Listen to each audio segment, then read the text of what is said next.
The call of the open sea. That's what it says there, according to Google Translation, which I will bring up in a little bit. And then in the next bit, well, let's see if I cannot speak French at all, but l'appel du large. Matelotage Traditionnels et aArts populaires res marines. Okay, traditional seamanship and popular marine arts.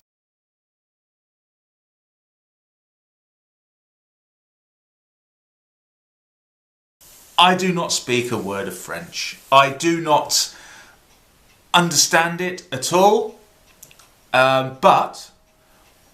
Or you might ask, why have I got a book in French? Okay, and for anybody that's into beautiful pictures of rope work, this is a really lovely, as they say in the trade, coffee table book to look at. I know we've got the internet now that will give us lots of pictures on any subjects we choose from, but sometimes it's just nice to pick up a book like this. And to be honest, this book really is a beautiful book. I would go through what's in the index for you. In fact, what I'll do is if I put the chapters here for you, maybe you can see that. For those of you that speak French will actually understand what's in the book.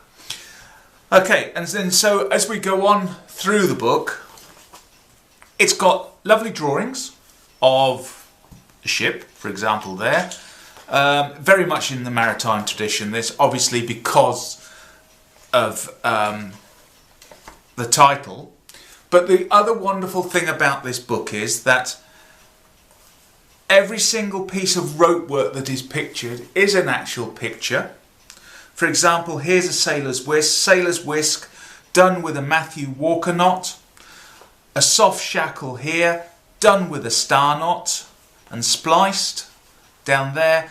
But the beautiful thing about it is that they're all beautiful pictures. Here is a bowline, and it also shows that it's been carefully put together and photographed. And not only that, the finishing work on it, the whipping, etc., that's locking it into place is just wonderful.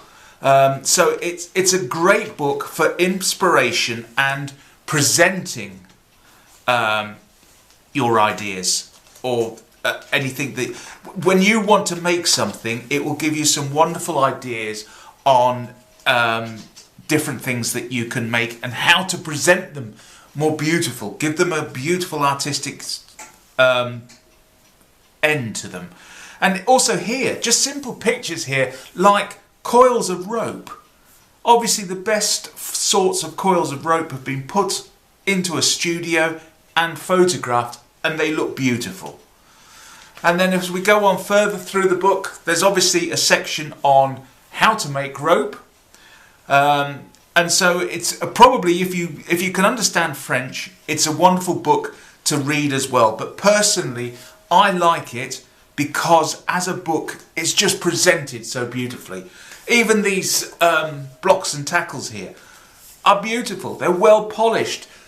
The covering on the rope work is absolutely superb. It's taken somebody hours and hours to actually decorate those to such a standard. But they are so well presented in this book, and whoever made these can be really proud of what they've produced. And there's obviously a whole section here on blocks and tackles, the different sorts. And just going through some more. Oh, this one-handed routine is so difficult for me. Alright, skip a couple of pages. And here we can see different covering styles for our ropes. Some worming going on here. I'm not exactly sure what that's called. I'm sure that I'll learn that later on. And it looks like some whipping gone on this section here. And then we have some of the tools that are used for that. And then once again here, some beautiful, beautiful photography, beautiful rope work. And it just is such a wonderful book. I mean, to be honest, I bought it for the pictures, and every time I pick it up, I am just amazed by the standard of the work that's been put into this book. We also have a section here on different tools that we used. And obviously the person who wrote this book has teamed up with Des Pawson, who I've spoken about earlier in a different video. And some of the collection here is from Des Pawson. Actually, not many people know this, but Des Pawson actually has his own museum. It's in his shed, but then it is a big shed, and it's got a lot of tools, rope work, antique collections in there. And from what I understand, I've never seen it or haven't seen it yet, but it is a place worth visiting if you're really into knots. So if you go onto the website, Des Pawson's website, just type in Des Pawson in a Google search and his website will come up. And if I remember, I will also put it in the description down below. Here we've got something with ship's bells, the hourglass, etc. And bell ropes. And if you're really into ringing your bell, which I am, during the summer when my rope is rigged up, it tells you when to chime the bells for the different hours of the watch. And so that always gives the neighbours a thrill, and they always know I'm going mad when I'm start ringing my bell on every half hour to tell you what time of day it is. Some nice photographs in here. And then flicking through a few more pages, let's go. Just, you know, a very simple picture of some rope wrapped around some antique wood, but it looks good. It's one of these books that makes you feel warm and good when you're reading it. Here we go, some simple knots, and they are well presented in this book. You know, I can't overemphasize how good the pictures are in this book. There's a section here on different braids that have been used, other knots, some, let's see, splicing, back splicing, eye splicing. You know, all these things are in this book. Here we go, we've got our sailor's whisk again. On this section here, we've got some fenders, some different fenders, and that's just once again well presented within this book. I wish I could read it, then I'd know.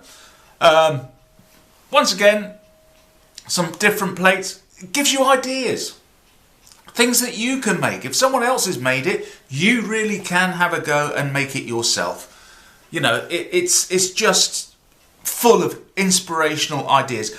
Often when I'm not sure about what I want to do next, I look at this. I don't copy what's in here. Basically, I try and do something to my own design that I enjoy. And that's why I like this book. This is, I mean, just this work here. Let's get that more centered in the screen. Just this finishing on this piece here is beautiful. Absolutely beautiful. You know, so I can't emphasize enough as to how good this book is.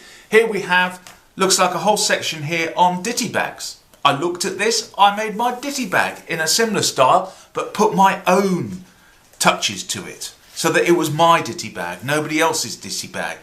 Here we go, ditty bag using hammock clues. You know, I've done one like this as well.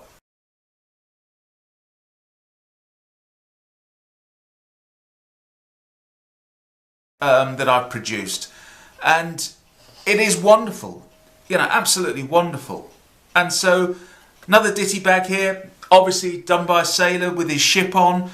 There's his handle with his locking device. Just once again beautifully decorated. Oh, I flicked through a lot of pages then at one go. And once again, lots and lots of photographs of little items, just to give you some inspiration on what you can do next with your knotting skills. And it even goes into a section here where items are made from leather. If you've never worked with leather, I personally, the only leather work I've ever done is I've actually made a ditty bag out of leather. And boy, that was hard work. Simply for the fact was sewing the ditty bag by hand with the leather was just incredible work. But having said that, the ditty bag in the end came out beautifully, and I enjoy it now that I've got it. And you can see here, even got a little section here on ships in bottles, etc. You know, it just is a wonderful book. Oh, Scrimshaw. You know, some different stuff here on Scrimshaw. You know, beautiful work. And let's see, what page am I up to? I'm on to page 84. And, oh, knot boards. So here we go. You know, if you ever want to make a knot board, here's an idea of what you can produce within your knot board. The different knots. And so, yes. And then here's something a bit funny. I'm not sure what that is. But it's obviously a lion of some kind made out of rope work. But in the end, we've got 93, 94, 95 pages of just beautiful work in this book. Unfortunately, like I said before, I don't speak French. But even if you don't speak French, look out for this book. It's great for some inspiration. You know I love it. I've just been enthusiastic about it and you know I loved it. And if you like this video and you think others might enjoy it, please share it. If you're new to this channel, please subscribe and I will produce more videos in the future. And once again, thanks very much for watching. And yes, I will be back to knotting shortly. I just need a few more days with the arm. Still in a sling, can't use it. So eventually knotting will come back again. Okay, thanks very much for viewing.